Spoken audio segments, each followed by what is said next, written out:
மாணவ மாணவியர் அனைவருக்கும் வணக்கம். இந்த காணொளி பதிவில் நாம் 9ஆம் வகுப்பு கணித பாடத்தில் பயிற்சி 7.3 மூன்றாவது கணக்கு தான் என்ன செய்ய போறோம் அப்படின்னா பார்க்க போறோம்.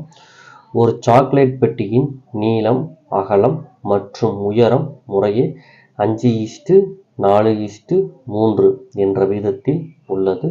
அதன் கன அளவு 7500 சென்டிமீட்டர் கியூப் எனில் அதன் பக்க அளவுகளை காண்க. சம்மில் என்ன கொடுத்தாங்க அப்படின்னா ஒரு சாக்லேட் பெட்டியோட நீளம், அகலம், உயரம் கொடுத்தாங்க. இப்போ சாக்லேட் பெட்டி அப்படிங்கிறது என்ன வடிவில் இருக்கும் பாருங்க, கன செவ்வக வடிவில் இருக்கும் அப்படிங்கிறது நமக்கு தெரியும். அதோட அளவு கொடுக்கல, ஆனால் என்ன கொடுத்துருக்காங்க, விகிதம் கொடுத்துருக்காங்க. வேற என்ன கொடுத்துருக்காங்க, அந்த கன செவ்வகத்தினுடைய கன அளவு கொடுத்துட்டாங்க. எவ்வளவு, 7500. இந்த ரெண்டையும் கொடுத்துட்டு அதோட பக்க அளவு நீளம் எவ்வளவு, அகலம் எவ்வளவு, உயரம் எவ்வளவுன்னு கேட்டிருக்காங்க. ஓகேங்களா. ஃபர்ஸ்ட் சம்மில் கொடுத்துருக்கத எடுத்து எழுதியாச்சு. சரிங்களா. விகிதம் எவ்வளவு, 5:4:3. இப்போ விகிதத்தில் கொடுத்துட்டாலே நம்ம இது கூட என்ன சேர்த்துடுவோம் அப்படின்னா ஏதாவது ஒரு ஆங்கில எழுத்து நம்ம என்ன செய்வோம் அப்படின்னா சேர்த்து எழுதுவோம். சரிங்களா. தனித்தனியாக எழுதும்போது ஸோ என்ன எழுத போகிறோம் அப்படின்னா முதல்ல உள்ளதான் நீளம். ஸோ என்ன எழுத போகிறோம் அப்படின்னா 5x. ரெண்டாவது உள்ளது அகலம், அது என்னது அப்படின்னா 4x. மூணாவது உள்ளது உயரம். ஸோ என்ன எக்ஸ் அப்படின்னா 3x. சாக்லேட் பெட்டியின் கன அளவு கணக்கில் கொடுத்துட்டாங்க. எவ்வளவு, 7500 கொடுத்துட்டாங்க. சாக்லேட் பெட்டி என்ன வடிவில் இருக்கு, கன செவ்வகம் வடிவில் இருக்கு. இப்போ கன செவ்வகத்தினுடைய கன அளவு பார்க்கறதுக்கு ஃபார்முலா என்னதுப்பா, L × B × H = 7500. L எவ்வளவு, 5x, B எவ்வளவு, 4x, H எவ்வளவு, 3x = 7500. சரிங்களா. ஸோ நம்ம என்ன செய்ய போறோம் அப்படின்னா இதை பெருக்க போறோம்.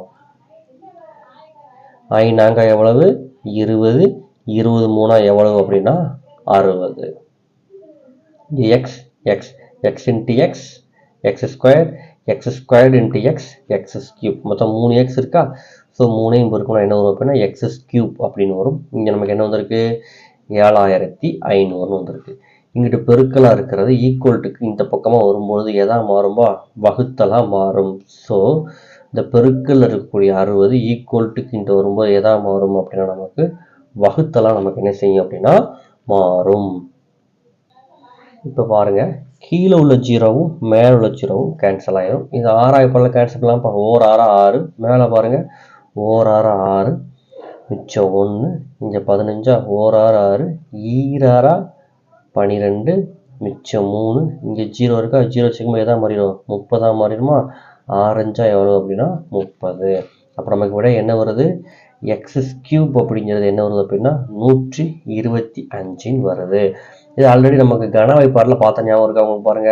125 நம்ம எப்படி எழுதலாம் அப்படின்னா 5 கியூப் அப்படின்னு எழுதலாமாப்பா. இப்போ இந்த ஸ்கியூப் கேன்சல் ஆச்சுன்னா எக்ஸ் = 5. ஸோ நம்ம என்ன கண்டுபிடிச்சிட்டோம், எக்ஸ் கண்டுபிடிச்சிட்டோம். இதுலேருந்து என்ன கண்டுபிடிக்க போகிறோம், நம்ம நீளம், அகலம், உயரம் கண்டுபிடிக்க போகிறோம். இப்போ இந்த எக்ஸுக்கு பதிலாக 5 போட்டோம்னா நீளம் கிடச்சிரும். இந்த எக்ஸுக்கு பதிலாக 5 போட்டோம்னா அகலம் கிடச்சிரும். இந்த எக்ஸுக்கு பதிலாக 5 போட்டிங்கன்னா உயரம் கிடச்சிரும். ஸோ இதை அப்ளை பண்ணலாமா. ஸோ எக்ஸோட மதிப்பு எழுதிட்டோம். நீளம் எவ்வளோ அப்படின்னா 5x. ஸோ என்ன எழுத போகிறோம் அப்படின்னா 5, எக்ஸுக்கு பதிலாக என்ன போட போகிறோம் அப்படின்னா 5. சரிங்களா. அப்போ 5 எவ்வளோன்னு பார்த்தீங்க அப்படின்னா உங்களுக்கு 25. ஓகேங்களா. ஈக்குவல் இங்கே 4 இன்ட்டு எக்ஸுக்கு மதிப்பு என்ன கண்டுபிடிச்சோம், 5 கண்டுபிடிச்சோமா. ஸோ 5 போடுங்க.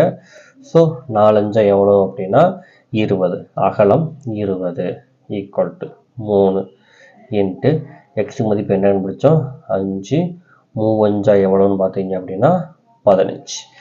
எல்லாத்துலேயும் என்ன எழுதுறீங்க அப்படின்னா சென்டிமீட்டர். அழகு கண்டிப்பாக முக்கியம். அழகு எழுதலை அப்படின்னா சம்மில் மார்க் குறைப்பாங்க. இப்போ நீளம் எவ்வளவு, 25 சென்டிமீட்டர், அகலம் எவ்வளவு, 20 சென்டிமீட்டர், உயரம் எவ்வளவு, 15 சென்டிமீட்டர்னு எழுதியாச்சுன்னா இந்த சம் முடிந்தது. ஓகே ஸ்டூடெண்ட்ஸ், இந்த சம் உங்களுக்கு புரிஞ்சிருக்கும் நம்புகிறேன். புரிஞ்சிருந்துச்சுன்னா வீடியோக்கு ஒரு லைக் பண்ணுங்கள், நம்ம சேனலை உங்கள் நண்பர்களுக்கும் ஷேர் பண்ணுங்கள். ஏதாவது டவுட்னா கமெண்ட் பண்ணுங்கள். Thank you for watching students.